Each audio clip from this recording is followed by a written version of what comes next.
नमस्ते। हम आपके लिए कुछ कहानियाँ लाए हैं जो आप जैसी औरतों से ही हमने सुनी है। किरदारों के नाम गोपनीयता के लिए बदले गए हैं, मगर कहानियाँ बिल्कुल सच है।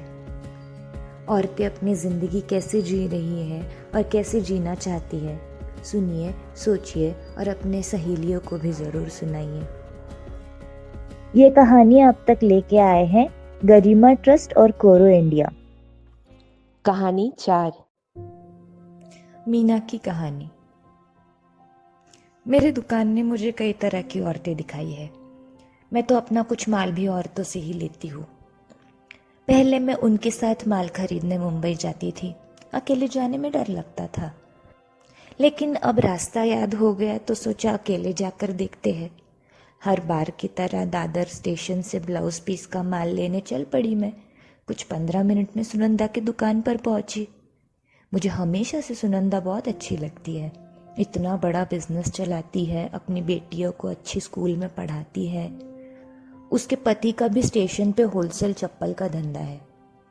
दोनों ने मिलकर मुंबई में घर खरीदा, तब बुलाया था, लेकिन मेरा जाना नहीं हुआ। तो इस बार मुझे वो घर दिखाने ले गई। चाय पीते पीते आज पहली बार सुनंदा खुलकर बातें करने लगी। 12 साल की उम्र में उसकी शादी हो गई थी। शादी के 1 साल में बूढ़ा पति गुजर गया। ससुराल वालों ने कहा चुड़ैल है, अपने पति को खा गई। 13 साल की सुनंदा मुंबई जैसे शहर में कहाँ जाती, क्या करती। माँ के घर छोड़ के आता हूँ कहकर देवर उसे एक मर्द को बेच के आ गया। फिर उस पे जो जुल्म होना था वो हुआ। धीरे धीरे सुनंदा बड़ी होने लगी। वेश्या बनने के अलावा उसके पास और कोई चारा नहीं बचा था। 20 साल की उम्र में 2 बेटियों की माँ बन चुकी थी। एक बस्ती में रहकर जैसे तैसे घर चलाती थी। फिर एक बार उसे रहमान मिला। दोनों को प्यार हुआ। रहमान ने सुनंदा को छोटा सा ब्लाउज पीस का ठेला शुरू करवा के दिया।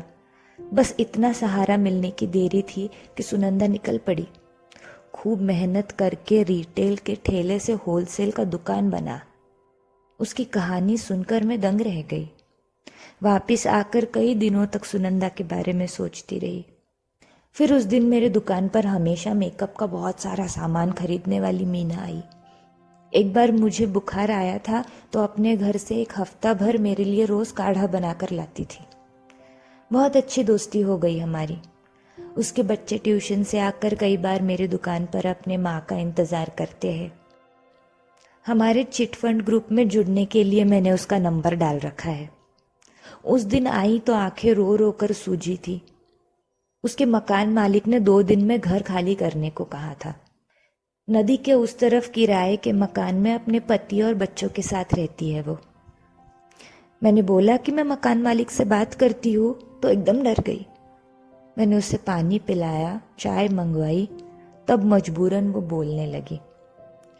पता चला वो भी वेश्या व्यवसाय करती है। सुनकर तो मैं चौंक गई।